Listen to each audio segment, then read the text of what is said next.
Hello friends, today we are going to discuss about affirmative sentences. നമ്മൾ ഇന്ന് അഫർമേറ്റീവിനെ കുറിച്ച് സെൻറ്റൻസുകളാണ് കുറച്ച് പഠിക്കാൻ പോകുന്നത്. അത് വുഡ് ഹാവ് വെച്ചിട്ടുള്ളതാണ് കേട്ടോ. അപ്പോൾ വുഡ് ഹാവ് വരുമ്പോൾ ഈ ഒരു അഫർമേറ്റീവ് സെൻറ്റൻസിൽ മെയിനായിട്ട് മീനിങ് വരിക സംതിങ് ഡിഡൻറ്റ് ഹാപ്പൻ, അതായത് ഒരു കാര്യം സംഭവിച്ചിട്ടില്ല ബട്ട് വാസ് പോസിബിൾ, അത് നടക്കാൻ സാധ്യതയുള്ളതായിരുന്നു പക്ഷേ അത് നടന്നിട്ടില്ല എന്നുള്ള രീതിയിലാണ് നമ്മൾ എക്സാമ്പിൾസ് വരുന്നത്. അപ്പോൾ അതിൽ ഫസ്റ്റ് വൺ പറയുന്നത് I would have gone to the party if I was not sick. ഞാൻ രോഗിയായതിനാൽ എനിക്ക് പാർട്ടിയിലേക്ക് പോകാൻ സാധിച്ചിട്ടില്ല എന്നുള്ളതാണ് അതിൽ മെയിനായിട്ട് പറയുന്നത് കേട്ടോ. I would have gone to the party, അയാൾക്ക് പാർട്ടിയിലേക്ക് പോകാൻ പറ്റുമായിരുന്നു പക്ഷേ അവിടെ പറയുന്നുണ്ട് if I was not sick, ഞാൻ രോഗിയല്ലായിരുന്നു, അല്ലെങ്കിൽ എനിക്കൊരു രോഗമില്ലായിരുന്നെങ്കിൽ എനിക്ക് പോകാമായിരുന്നു. അപ്പോൾ അവിടെ നടന്നിട്ടില്ലാത്തൊരു കാര്യമാണ് വരുന്നത്. പിന്നെ വരുന്നത് she would have helped you if she had known the truth.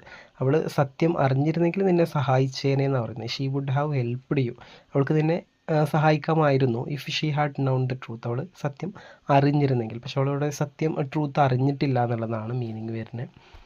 Then third one വരുന്നത് we would have missed the train if we had left later.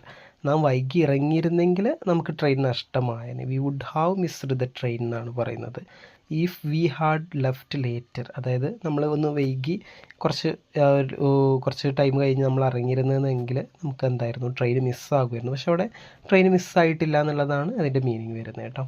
പിന്നെ വരുന്നത് fourth one they would have succeeded if they had worked harder എന്നാണ്.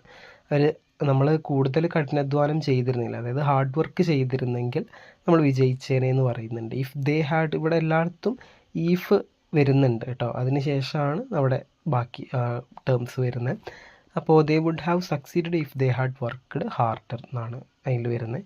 പിന്നെ fifth one, അതായത് last one വരുന്നത് you would have enjoyed the trip.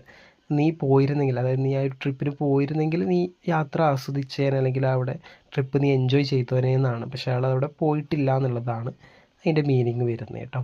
അപ്പോൾ ഇതാണ് affirmative sentence വരുന്നത്. ഇനി നമ്മൾ നെക്സ്റ്റ് വീഡിയോയിൽ